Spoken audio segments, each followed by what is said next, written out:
Lope, Joel Ssenyonyi, Parliament. I'll talk about the others later. The other for that matter. Ladies and gentlemen, it is with great responsibility, obligation, and deep commitment to our nation that we present the alternative budget priorities for the financial year 2025-2026. The alternative budget priorities reflect the needs, aspirations, and realities faced by the people of Uganda. This year's alternative budget priorities were born out of a consultative process. We reached out to all opposition political parties, some civil society organizations, to share their input, all those who gave us feedback on the same. The past year has been yet another chapter in the government's long history of economic mismanagement. Ugandans are struggling to afford basic needs, while those in power prioritize personal wealth accumulation over public service. The government's reckless spending on fraudulent projects while neglecting essential services is a betrayal of the social contract they have with the people of Uganda. Let us consider the Lobowa Specialized Hospital project. This is a project which is a clear example of organized corruption, in my very considered opinion. The government has spent billions of taxpayers' money on this project, yet there is no clear deadline on when it will open. At the same time, public hospitals across the country lack funding and cannot even provide basic care. Because of this, many Ugandans are forced to either seek treatment overseas or to suffer in poorly equipped health facilities across the country. The situation is no different for companies like Day Biopharma Limited, Atiak Sugar, Rocco Construction Limited, and Inspire Coffee Factory, which have benefited from dubious state funding without clear accountability mechanisms. These projects, ladies and gentlemen, have become channels for siphoning public funds, further entrenching a kleptocratic system that prioritizes elite interests over national development. Our alternative budget priority areas, ladies and gentlemen, are grounded in the principles of fiscal responsibility and public accountability. We are committed to realigning Uganda's financial priorities to serve the people of Uganda. And that's specifically why we are bothered about some of these very odd projects that I've just mentioned about. In the past couple of months, as the opposition, we've been going to these various projects, Atiak Sugar, Day Biopharma, Inspire Coffee Africa, Rocco Construction Limited. Billions of shillings have been injected into these projects, and not much is happening. What's even more problematic is that government gives taxpayers money to these projects. There's no memorandum of understanding at all. Then government says we are buying shares in these companies. When you ask what's the value, what's the worth of this company, that has not been ascertained. So that shows you the confusion within which government operates.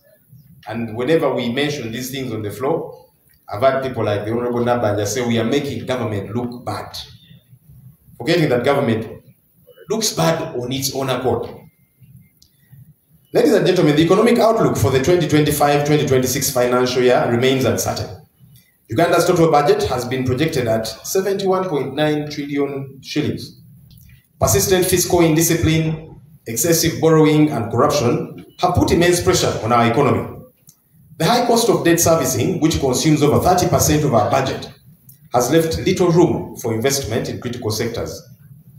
Inflation remains a huge concern, with rising prices of essential commodities such as food, fuel, and healthcare.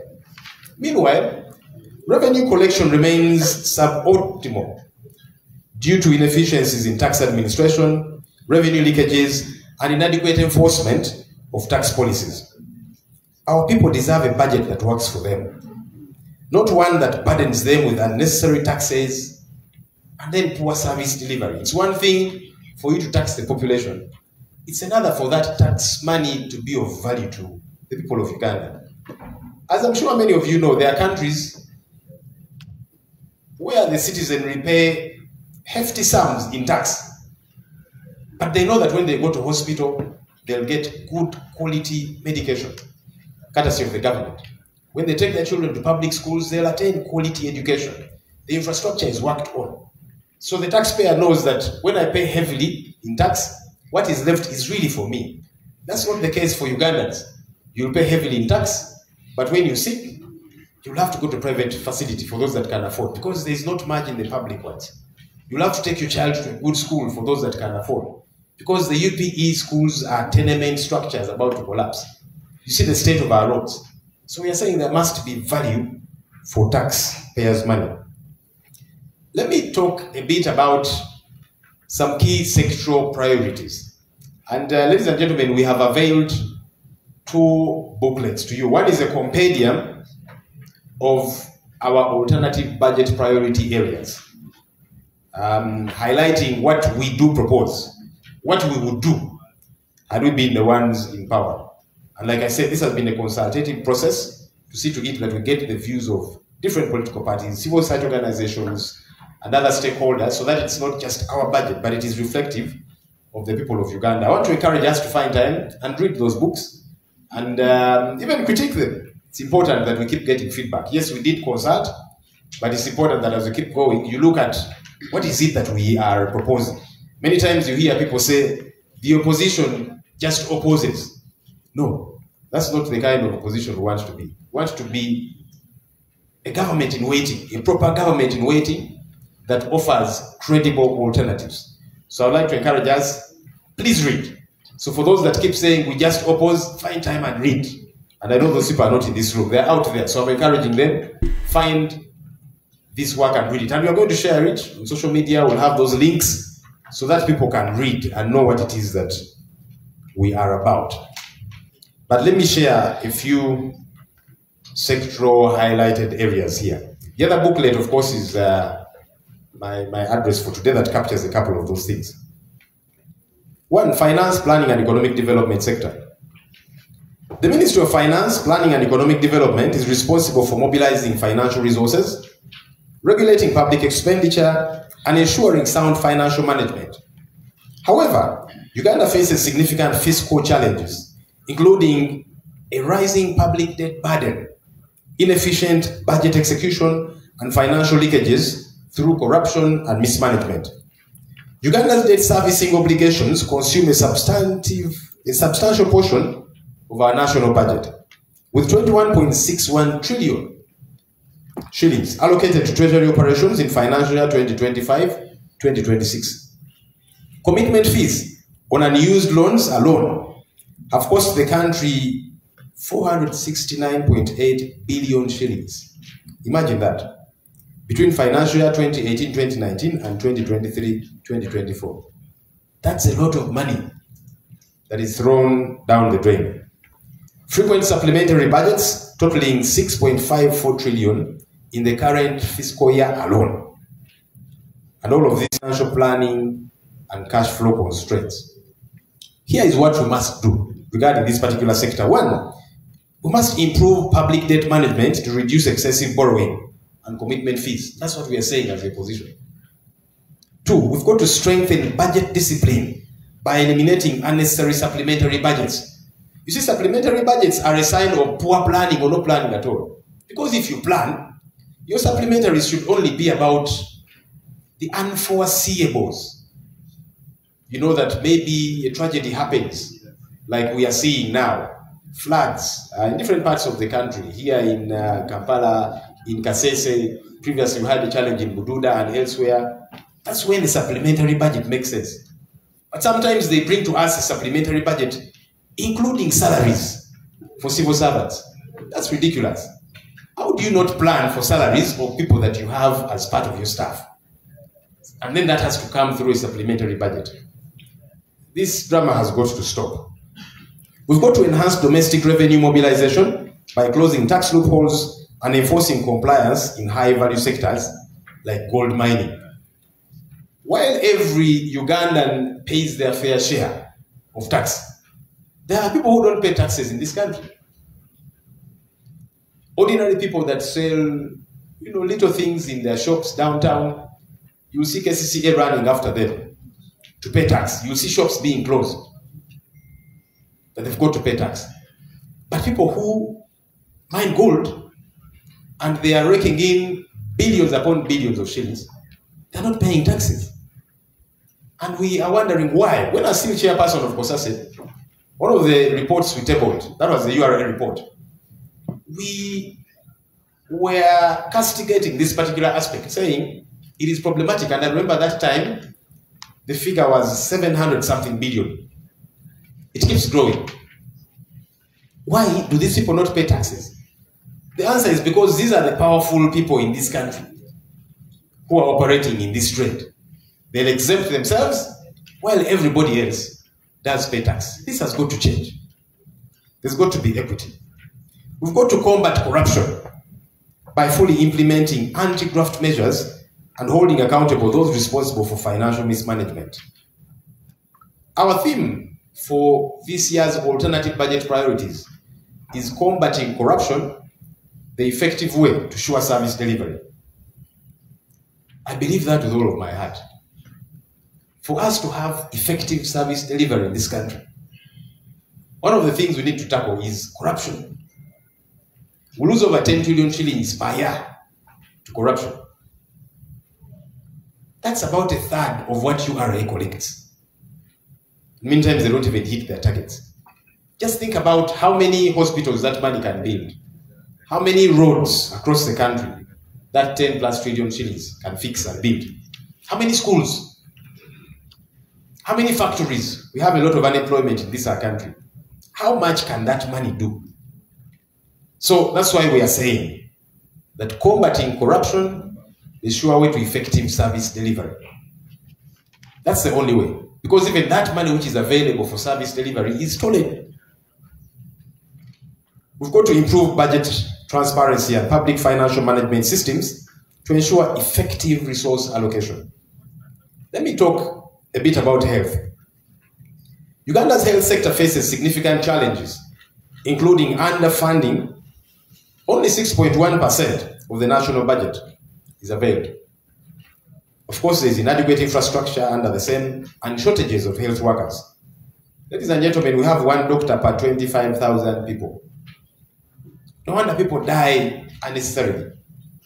We've got stockouts of essential medicines, and that affects 40% of health facilities, while maternal mortality remains high at 336 deaths per 100,000 live births. Non-communicable diseases are rising, accounting for 33% of hospital admissions. And mental health services are severely underfunded, with 75% of patients untreated. Emergency response systems are weak, with only one ambulance per 200,000 people. Imagine that. This government, in its previous manifestos, promised the country an ambulance system across the country. But today, it is members of parliament that have got to buy ambulances.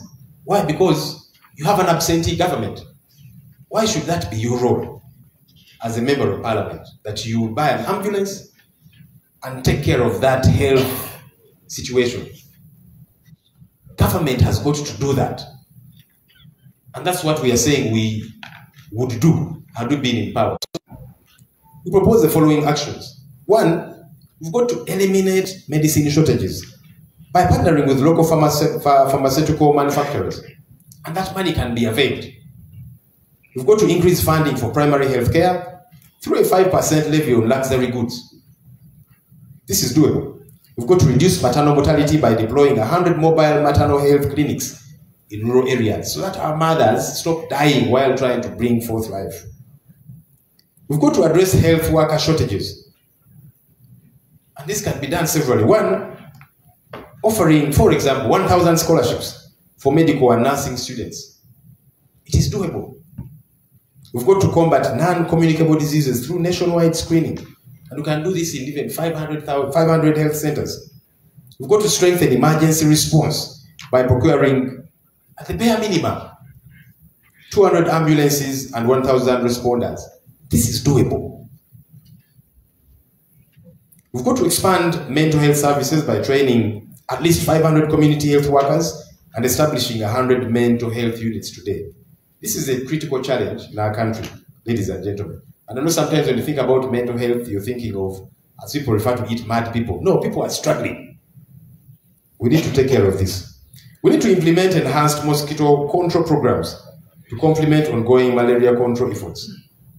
There's no reason why in 2025 if you have a serious government in place. Let me talk about Kampala Capital City Authority. The Omlord is here. And we also have our shadow minister in charge of Kampala, the Honorable Balimwezo Ronald Subuga. Ladies and gentlemen, Kampala faces a severe strain from rapid urbanization, with rural urban migration and population growth overwhelming the available infrastructure and services. The city grapples with a poor road network, chronic flooding due to inadequate drainage. Recently, we lost nearly 10 people in a one-day's flooding alone in Kampala here. Uncollected solid waste causing health hazards and insufficient housing and social amenities. Budget constraints limit KCCA's ability to address these issues, compromising education, healthcare, and economic productivity. Government said it was taking over the administration of Kampala, and they said they're going to do a good job. So they are in charge, literally. We have political leaders, and I've had some ministers say, but well, the opposition is the one that is in charge of the leadership of Kampala, from the mayor, members of parliament, division mayors, councillors, and so on. But who administers the city? Who really? You see the Lord Mayor there, assuming there was flooding in his area, he would also have to make a call to the technical wing and plead, please come and fix this issue. And it might take days on end for that to happen. So as government, you said you are taking over to fix this issue. You have failed miserably, as is expected. We've got to improve urban planning and zoning to curb haphazard development. We've got to expand and upgrade road infrastructure to reduce congestion. Modernize waste management systems, including recycling initiatives. There's no reason why garbage should be killing people in this day and age. Just think about it. That a heap of garbage, kasasiro, kills people in this day and age. We are very unserious as a country. And yet we know what to do.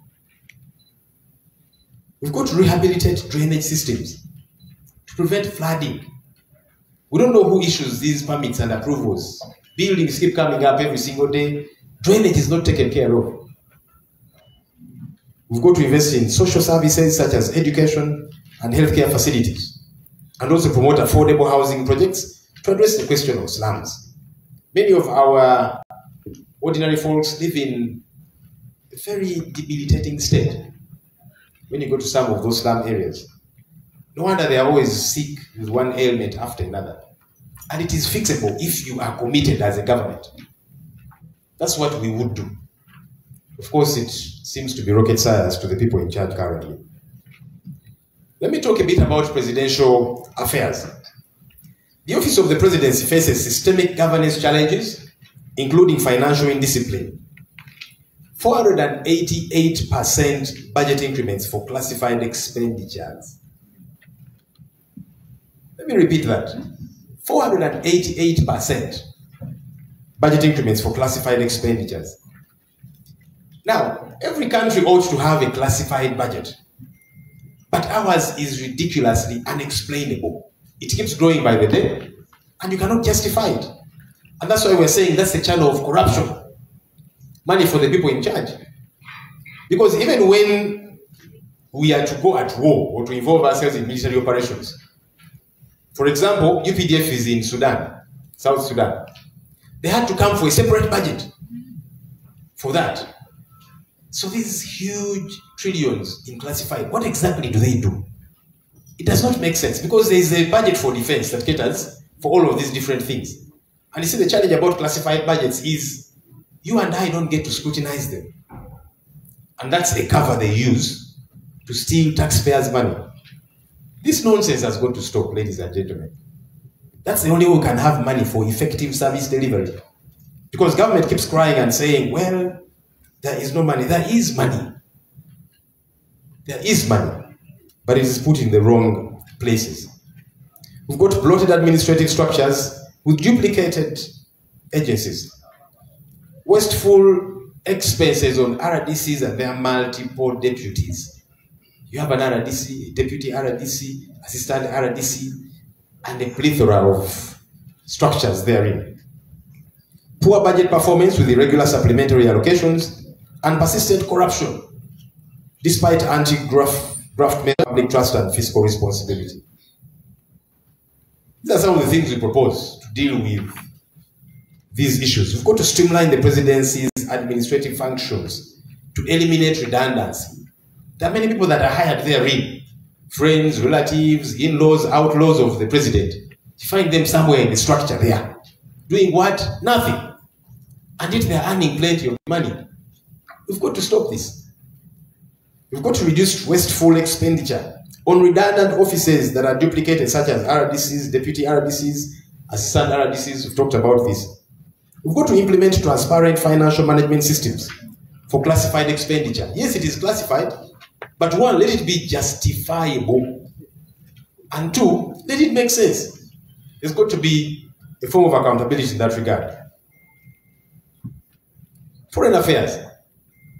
Uganda lacks a coherent foreign policy with outdated mission charters that have been unchanged since 2014. Imagine that.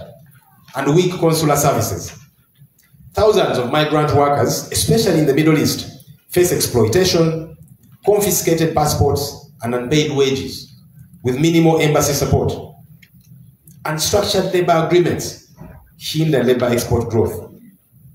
We implore that this is done. One, that we develop a comprehensive and updated foreign policy framework. And you find our alternative in that big compendium. Do find time and read it, ladies and gentlemen. We've got to expand and modernize consular services to offer better support to Ugandans abroad. We've got to establish enforceable labor agreements to protect migrant workers. These are Ugandans even when they're out of this country. Why should we abandon them? And we've got to rationalize diplomatic missions to optimize costs and impact. Justice and constitutional affairs. I'm just giving a summary of some of the sectors that are in that big compendium. You'll find time and read the others.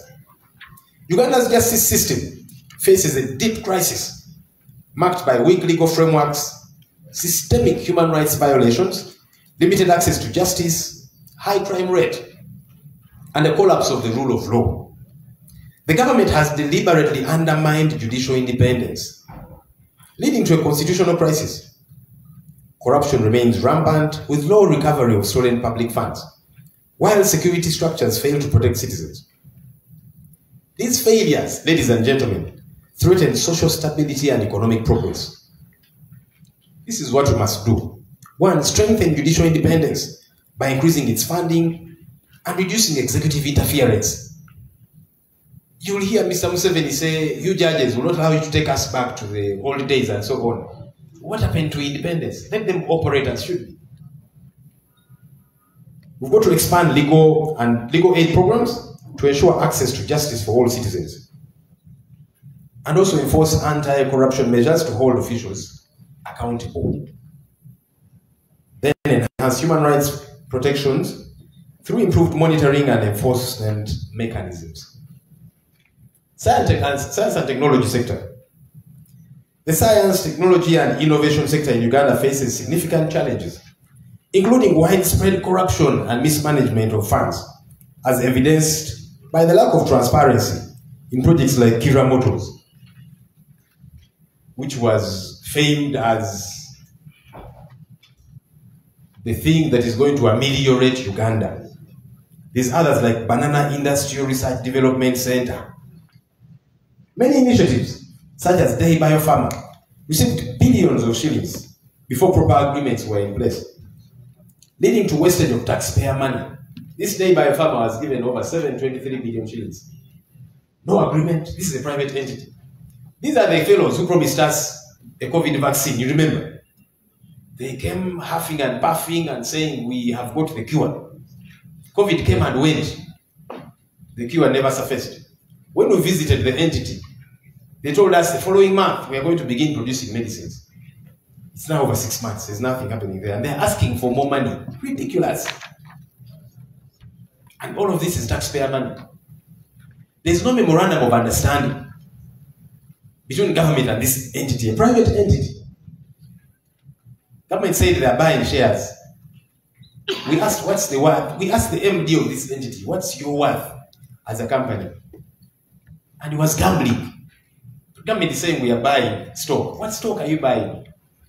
You know, when we say we have got a ridiculous government, some people think we are saying that for political, I don't know, excitement. But it's good when you look at some of the figures. That's how you know how ridiculous things are. Now, this Kira Motors, they promised to be producing 2,500 buses annually. The last we checked, they were producing 39. We don't even know where those 39 are. But they keep coming with the budget to Parliament. When we say, no, this money here is what we should put in healthcare, our colleagues on the other side, they say, no, you people are against development. We need to establish a national science technology law to regulate intellectual property and innovation commercialization. We've got to implement stronger accountability measures for government-funded projects. Let me talk a bit about the public sector. Uganda's public service faces systemic crises, not just a crisis, but crises, plural, including severe brain drain due to uncompetitive salaries, corruption-ridden district service commissions selling jobs to unqualified candidates, and a bloated bureaucracy with 295,000 unfilled positions. The sector suffers from discriminatory remuneration, outdated manual systems, causing pension delays, and a grossly, and this might annoy some of you, a grossly oversized parliament. Colleagues, we are 529 members of parliament for 46 million people. That's not right. I can see some of you looking at me angrily, but it's the reality. It is the reality. You have a parliament this huge. When we all show up in parliament, we actually don't have where to sit. People stand, others sit on other people's laps, and we are there. They've been promising to build, to complete the new chambers. I think the initial completion date was 2019. We are in 2025. Every morning as I climb to go to my office, I hear people knocking things with hammers. But we don't know what progress is happening there. But they will knock to make you think they're doing some work. That is Rocco, by the way, which was given taxpayer money. And there's nothing happening there. But I'll tell you what I think.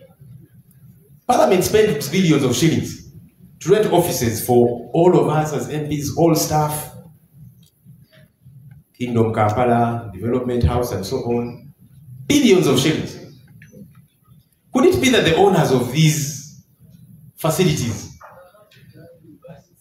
are probably, in one way or another, engineering the delay of our chambers? Because for as long as our chambers are complete, Parliament will not be spending billions of shillings to hire offices for MPs and staff. No. But we are in 2025, and there's not much happening there. Your guess is as good as mine, ladies and gentlemen. And of course, in addition to that, we have got dozens upon dozens of presidential advisors, many of whom never meet him at all. You normally see them saying, now that I've got you at this function, let me tell you what I have to tell you. And a few, when he meets them, he's the one advising them. These things have got to change, ladies and gentlemen. Got nearly 100 ministers. Whenever we need them in parliament to respond to critical issues, they are absent. But they are there. See some ridiculous fellows. And I'm saying ridiculous fellows because of the way they talk and operate. And they are there also, honorable minister. This drama has got to change if we want to have a better country. Ladies and gentlemen, we've got to establish a National Salaries Review Commission to ensure fair and competitive pay for public servants. That's something that has got to happen. So that even the salary of members of parliament is determined by this same commission. And everybody else. That's how you grow a country.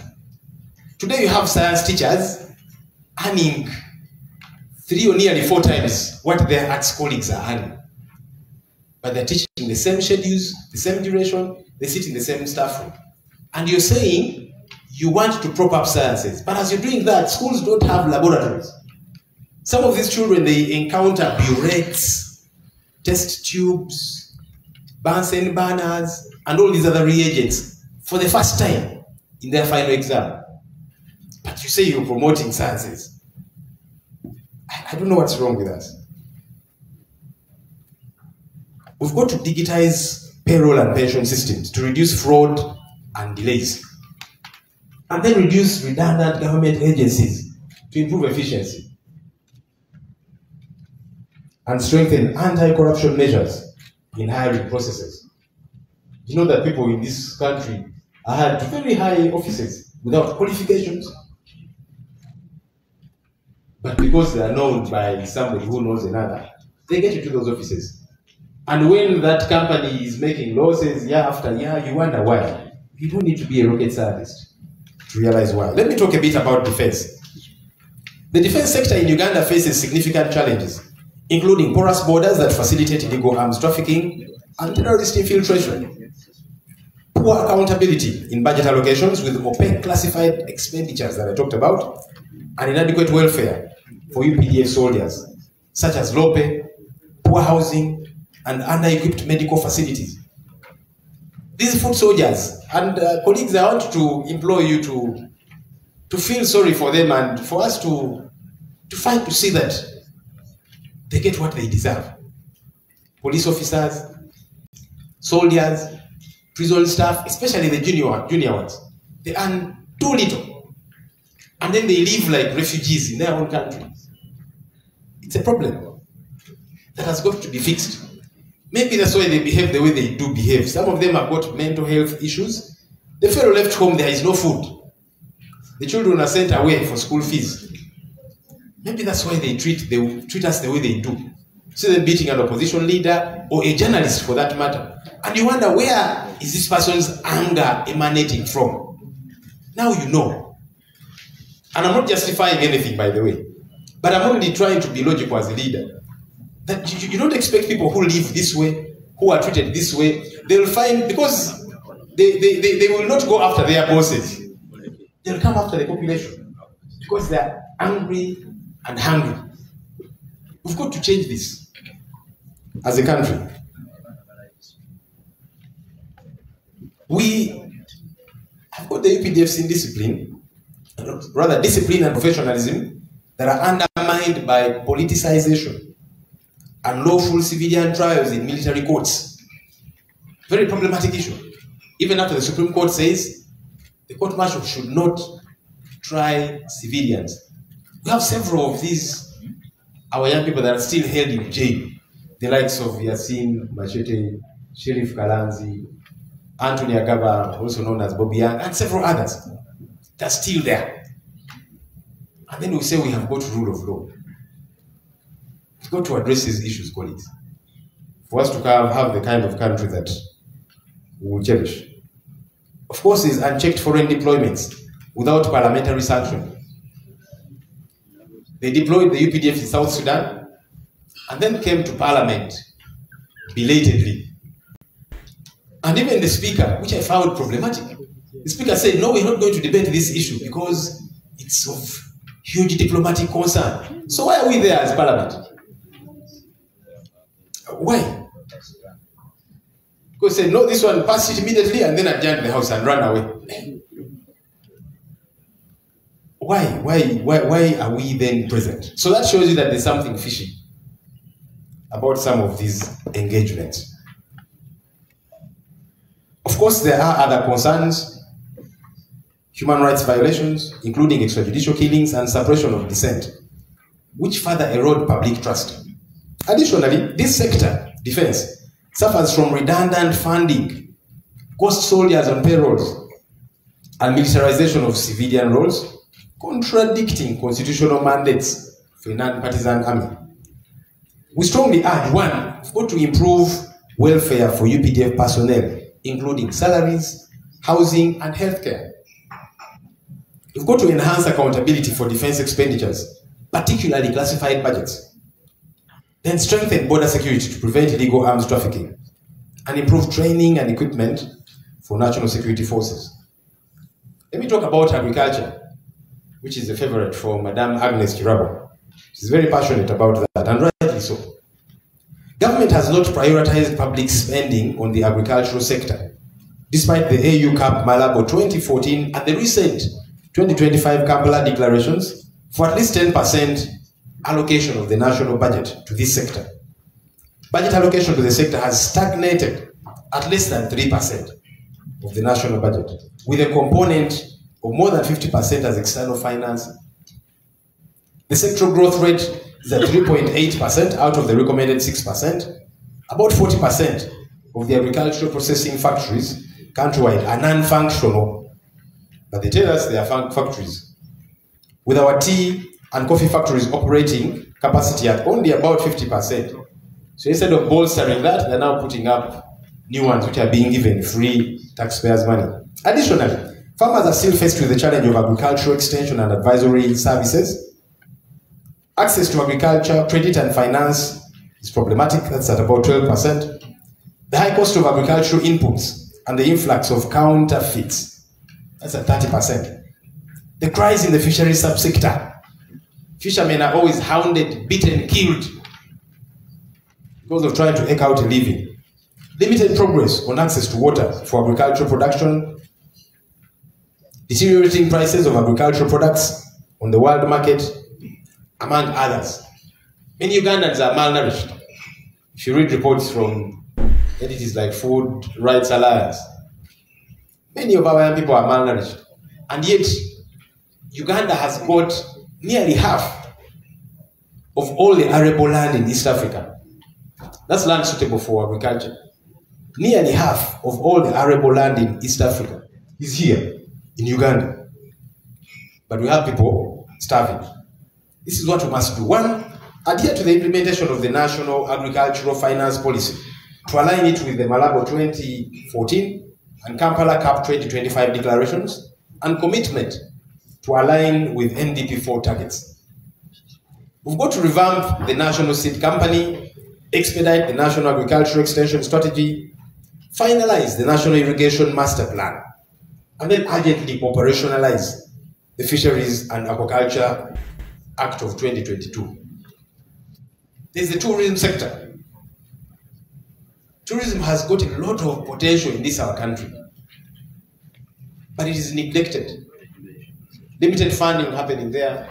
The infrastructure leading to some of these game parks is in a sorry state. I remember there's a time some tourists got stuck on a road for a day and a half, and the minister, the then Minister of State for Tourism, said that that's part of the tourism experience, for them to see what a third world country is like. So these guys were stuck for nearly 2 days trying to push their car, because they took off time from their country for maybe 4 days to come and spend some dollars here in Uganda. But for 2 days they're stuck on the road. And the one Chiwanda Subi, who was the Minister of State for Tourism, then said that's part of the tourism experience. Those are Museveni's ministers. Let me talk about trade, industry and cooperative sector. Maybe I'll let you read that in the booklets we have availed to you. There's water and environment sector, which is also very critical. I'll encourage us to read so that I don't take too long here. Look at the proposals that we have there really. Strengthening enforcement of environmental protection laws, investing in reforestation and wetland restoration programs, improving access to clean water, particularly in rural areas. Many Ugandans today don't have access to clean water. Enhancing waste management infrastructure to reduce pollution. There's the energy sector. And we are saying we've got to expand rural electrification through off-grid solar and mini-grid solutions. Only about 30% of our country is connected to the national grid. 70% are in darkness. I know it's difficult for you here in Kampala to believe that 70% of our country is not connected to the national grid. These are things that we need to deal with. There's the water and transport sector. And I'll urge us to read that component too. Lands, housing and urban sector. Critical concerns there. Our shadow minister is always talking about them. Gender, labor, and social development. Let me talk about internal affairs. The internal affairs sector in Uganda faces key challenges, including underfunding for security and law enforcement, inadequate police infrastructure, corruption, and human rights concerns. Other issues include slow service delivery in immigration and national identification processes, risking cybercrime and congestion in correctional facilities due to case backlog and limited rehabilitation programs. We've got to do this. One, increase funding for recruitment, training and equipping the police force to improve security and public trust. Many of you know that when you have a challenge and you call on police to come to your aid, they will struggle to come because you find there's one car for I don't know how many sub-counties. Then many times they don't have fuel, genuinely so. During the killings in Masaka, a committee of parliament went and interacted with I think it was one of what's the station, one of those regional fellows. And this guy was honest with them and said, look, I've got one car for most of this place, and many times it does not have fuel. So people call us saying machete wielding men are here and we cannot move. And I remember a minister coming out to the Minister for Security, Honorable Jim Owezi. He came out to castigate this police officer, in fact wanted to sanction him. It was until the public said, but the man is speaking the truth. There's just one truck in that whole region area, that specific one where the committee was. Many times it doesn't have fuel. And he said, now, with my little salary, should I be the one fueling this car when people call? And he said, genuinely, people call for help. I want to help, but how do I help? And Mwezi was saying he's making government look bad, as opposed to availing what is required. We've got to strengthen cybersecurity measures and digital forensic capabilities to combat online crime, which is increasing by the day. We've got to expand fire stations across the country to ensure a timely response to fire outbreaks, improve efficiency in passport issuance, border security, and national ID registration. Enhance rehabilitation programs in prisons to reduce recidivism and promote reintegration into society. Strengthen anti-corruption mechanisms within law enforcement agencies to eliminate bribery and misconduct. Promote community policing initiatives to foster better relations between law enforcement and citizens. Some of the community policing that happens today, you see one General Damulira going to talk bad about the opposition and to recruit people into NRM. That's not what policing, community policing should be. But the likes of General Damulira have interpreted it that way. You'll go to people, you come, we join this party and work together. So to him, that's the brilliant idea of community policing. We've got to strengthen enforcement of disciplinary action against errant officers who violate the law in the conduct of their duties, especially those who brutalize the citizenry. Let me conclude this way. Our alternative budget priorities focus on investing in key sectors such as healthcare, education, agriculture, and infrastructure to drive inclusive development. Adequate funding for public hospitals, support for small-scale farmers, improvements in education, and investment in sustainable infrastructure are essential for building an economy that benefits all Ugandans. We advocate for a budget that centers on the people's needs, fostering a more just and prosperous Uganda. This kind of budget is achievable once you put people first and combat corruption, which is eating up the resources meant to deliver services to the citizenry. For as long as we keep losing over 10 trillion shillings a year, as per the IGG report, there is just no way, ladies and gentlemen, that we shall have resources to invest in these priority sectors. Those who steal taxpayers' money are promoted and pampered, as opposed to being locked up in jail and forced to return the stolen loot. We have all watched the debate regarding the Umeme concession that comes to an end today. Government entered into a bad deal with this company, like they normally do with many of these agreements they sign. Years ago, this deal was detrimental to the country, as they normally do with many other deals and agreements. Today, Umeme says government owes them $234 million US. Government told Parliament that it owes $190 million US. While the Auditor General says the figure is only $118 million. Ladies and gentlemen, this is what theft looks like. This, exactly. Then you have a figure, $234 million. Government is saying $190 million. Auditor General, who is part of government, is saying, no, it is $118 million US. Somebody wants to rip off the taxpayer along the way. There's no way this country can develop with such confusion. Because even the Auditor General's figure of $118 million US, some of us are saying we want to scrutinize that. And that's what we told the presiding officer on that day. We said, you have told us you've received a report from the Auditor General saying the figure is $118 million US. And you're asking us to pass it as Parliament. What are we passing? I am very sure even the presiding officer had not read that report. I am sure. They didn't know what the contents of that report were. And then you're saying, quickly, let's pass it so that we deal with this issue. Yes, we don't want the country to lose money, but what exactly are we passing? We protested, but our colleagues on the other side say, the eyes have it. But are we sure of what the exact money is? Because even the Auditor General's reports, normally they are brought to Parliament, we scrutinize them. Because there can be gaps therein. Because now who should we believe? Somebody somewhere is not telling the true story regarding Umeme. And I can assure you we are going to dig up until we get to the bottom of the truth.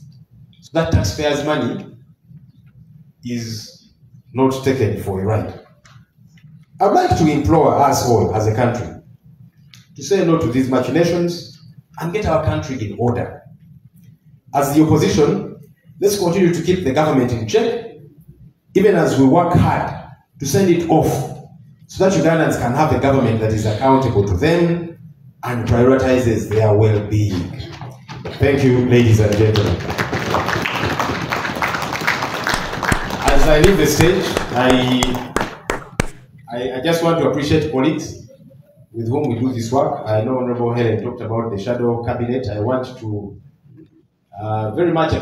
All right, look, Joro Ssenyonyi ensonga bwato bazitembese abadde nga atongoza budget ya opposition oba ya ludda lwa government ya Kyagulanyi era nga bayinza okukola abakulaakulanya eggwanga Uganda biki ebirina okukolebwa era biki bye tulina okukola tulina kukwatawa tulina kutandikira ku ki tulina kukola biki nga ffe bannayuganda tutereza eggwanga lyaffe tuyanze ne tuyanze egelo Joro Ssenyonyi.